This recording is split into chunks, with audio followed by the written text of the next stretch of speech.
Le nouveau roi du luxe parmi les SUV Mercedes, voici le Mercedes GLS remis à jour. On va découvrir ce qui a changé à l'extérieur et à l'intérieur avec Thomas sur Autogefühl en 4K plein écran. En intégralité, on commence par la calandre, avant agrandie. Les étoiles Mercedes sont déjà assez grandes. Deux barres horizontales et l'étoile intégrée juste ici sur la ligne AMG.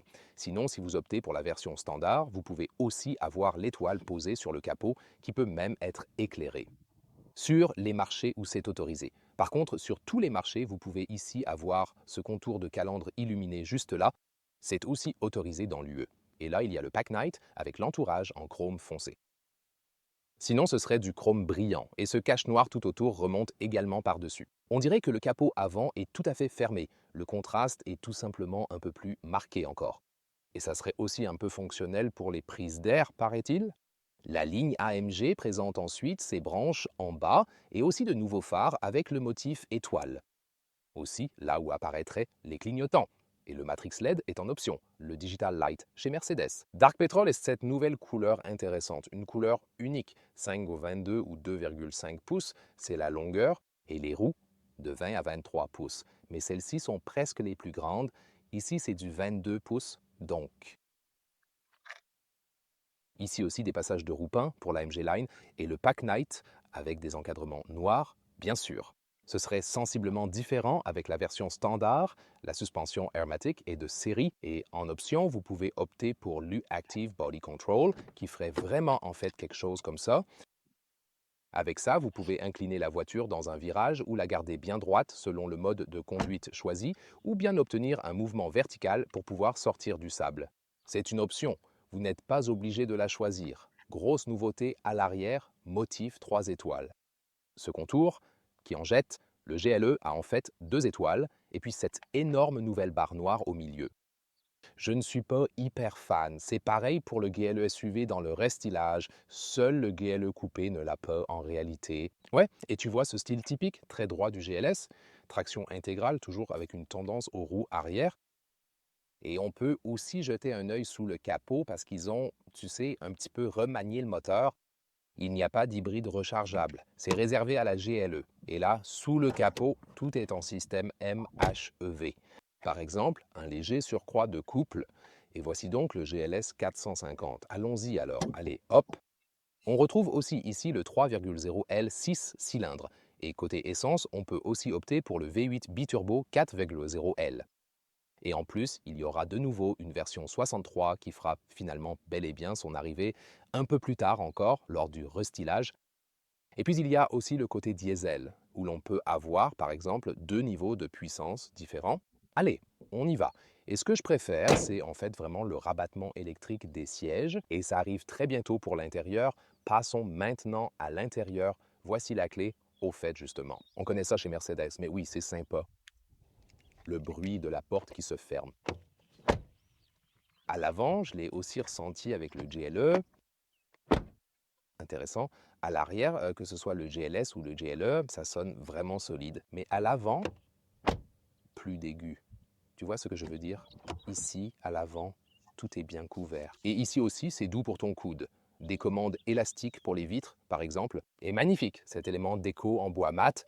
Tous les éléments déco en bois sont maintenant à ports ouverts. Bouton séparé pour la ventilation et le chauffage du siège. Le siège se règle de manière très simple. Juste ici, électrique. Et le magnifique système audio Burmester. Il a un son incroyable, je peux vous le dire. Ensuite, l'écusson d'entrée Mercedes-Benz ainsi qu'un tapis AMG surélevé et éclairé. Et là, c'est en fait plutôt cool. Vraiment Ouais, c'est le sympa à pivot. voir. C'est vraiment Wow. agréable quand on a un tapis comme ça. Ouais, ouais. En fait, c'est sympa. Un tapis à poils longs AMG à la maison? Faut demander ça, non? Et puis ici, avec la ligne AMG, tu as aussi le volant AMG à 2 branches, sinon à une seule. Et le retour des bascules et des petites roulettes sur le volant. Ici, ils ont cette interface haptique, pas seulement le truc capacitif en bas, non plus du tout. Aussi, nouveau design des bouches d'aération ici, par exemple pour le côté. Et bientôt, plus pour tous les écrans et tout ça. Siège. Également plusieurs couleurs. Sur le marché nord-américain, on peut avoir l'Artico Leather Red perforé avec ventilation des sièges. En Europe, ils n'offrent hélas que de la peau animale. Je leur ai demandé à ce sujet Les graines sont-elles déjà cassées? Et ils ont dit que c'est genre un motif spécial de l'industrie du meuble. Je ne le savais pas vraiment. Si tu ignores ça, tu penses sûrement que la graine est déjà complètement cassée. Donc je pige pas trop cette tendance, mais bon, peut-être que je suis pas expert en meubles. Je sais pas. L'ergonomie de base du siège est en fait correcte et le volant a ici le réglage électrique, hauteur et profondeur. Bon, cette position, non, pas encore. Voilà, et ensuite je peux tester l'espace pour la tête ici. Must 9602. Et j'adore vraiment ce revêtement en microfibre qui recouvre tout le plafond et aussi ici sur les pare-soleil. Ici, on a aussi le pare-soleil en deux parties, l'un placé devant, l'autre sur le côté. C'est toujours sympa d'avoir celui-ci aussi, et la perspective depuis le cockpit ici. Nouveaux écrans. 1, 2, 3. 12,3 pouces chacun, format horizontal. Par contre, de grosses bordures bien visibles entre eux. Bientôt plus sur le logiciel et tout ça. Ouais, mais en fait, c'est plutôt... Oh, maintenant, j'ai choisi le profil de Wilhelm Maybach. Il semblait un peu plus petit que moi, non? Alors le siège s'est relevé.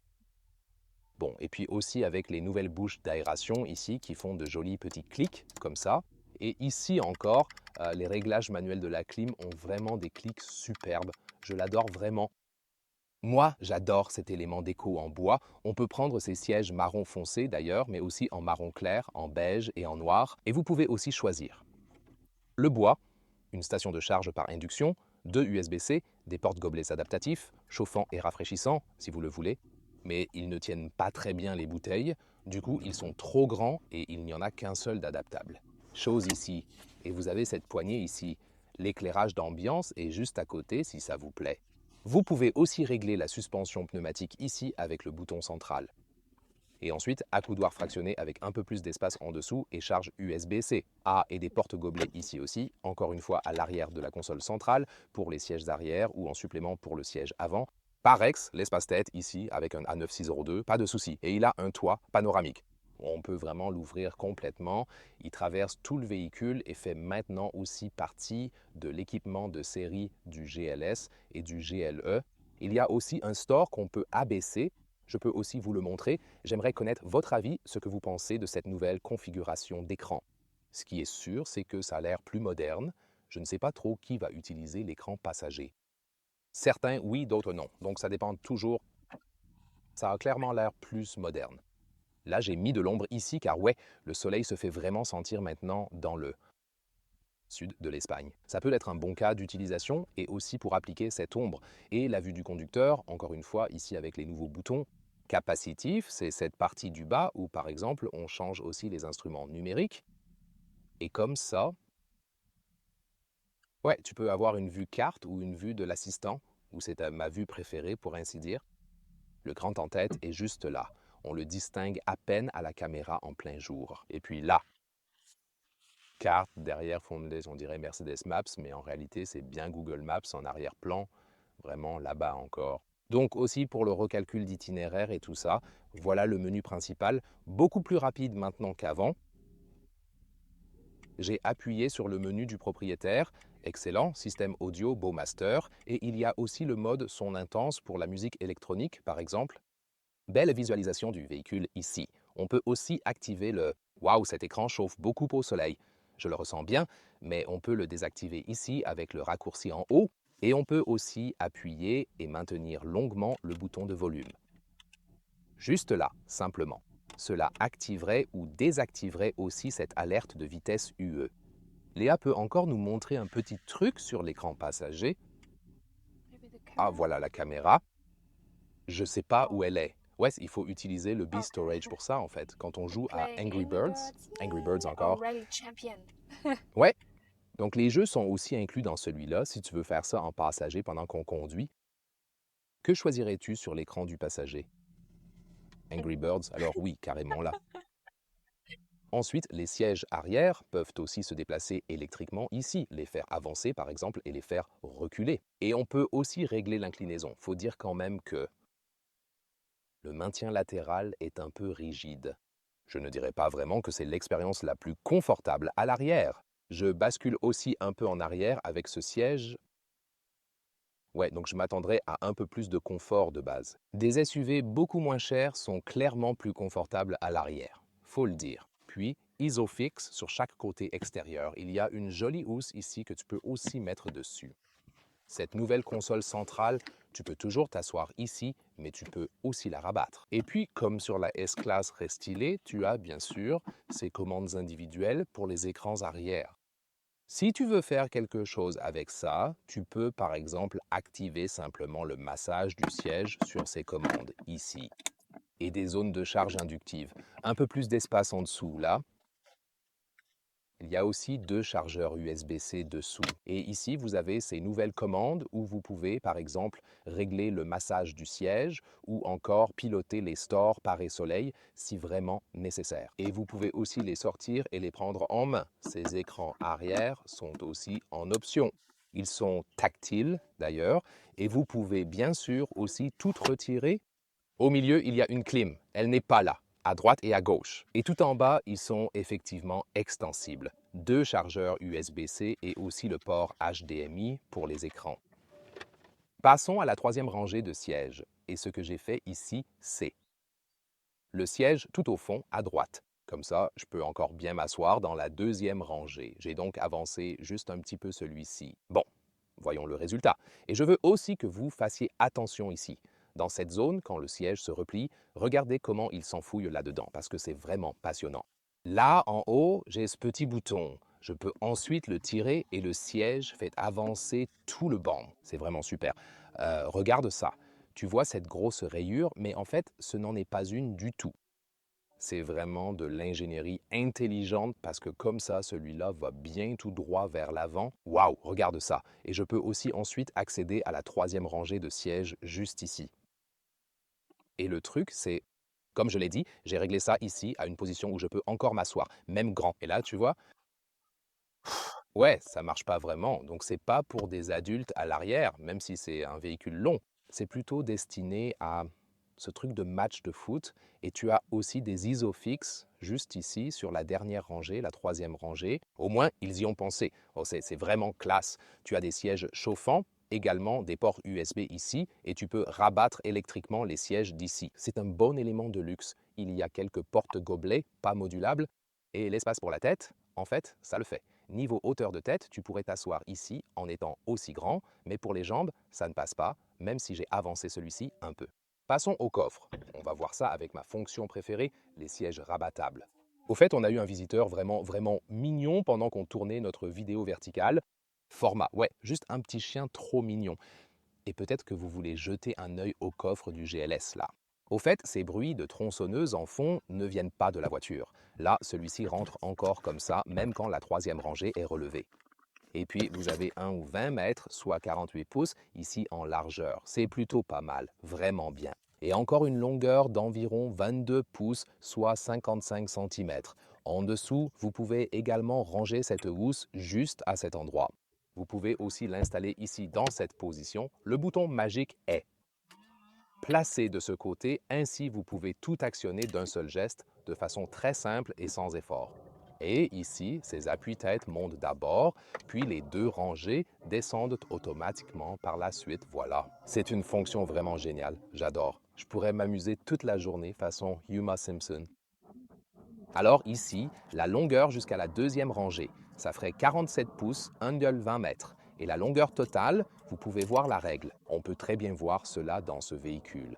Donc c'est fait ici à peu près 2 mètres 79 pouces. Vous voyez? Ouais, et même un peu plus que ça. Donc, c'est genre... c'est quoi déjà? Genre 84 pouces et 2 mètres 15. Donc c'est plutôt cool. Et bien sûr, il a aussi une sacrée hauteur. Celui-ci, c'est quand même une machine spatiale, pour ainsi dire. Voilà. Donc là, on se situe aussi un peu à environ 33 pouces, soit 84 cm. C'est plutôt cool. Oh, là en dessous encore, tu vois, bah, pour le rangement, pour la housse, il y a un peu plus de place dessous, quoi, théoriquement. Et maintenant, je peux aussi les remettre un par un. Par exemple, celui-ci là. Je peux tout simplement relever ce siège-là. Ou alors, ouais, peut-être aussi un des sièges Tu vois, il vient de la rangée arrière là. Donc comme tu veux, tu peux le faire individuellement ou tu peux aussi tout tirer d'un coup et tout remonte en même temps sans souci. Ouais, c'est toujours super spectaculaire à voir ici. J'adore ça. Parfois on doit tirer encore une fois pour que tout revienne en position d'origine, mais ça pourrait pas être plus simple. Le prix du canapé est d'au moins 110 000 euros. Le nouveau prix sera plutôt un peu au-dessus pour le barème européen. Et c'est très cher, oui, mais le GLE est déjà très cher. Et ici, bien sûr, vous avez un peu plus de voitures. Si vous pouvez caser ça, vous savez, dans le parking et tout, moi, malheureusement, pas de direction des roues arrière, ni pour le JLE, ni pour le GLS. Ce serait vraiment super, surtout aussi pour les marchés européens, par exemple. Et autre chose, si vous optez pour la version 6 places, par rapport à la X7, ici vous pouvez rabattre les sièges, mais sur la X7, les sièges capitaines sont, disons, un peu plus luxueux, un peu plus grands, mais ils ne se replient pas très bien. Et si ça vous intéresse, vous pouvez aussi consulter la review de la BMW X7 pour comparer. Ou si la mise à jour du GLE vous intéresse aussi maintenant,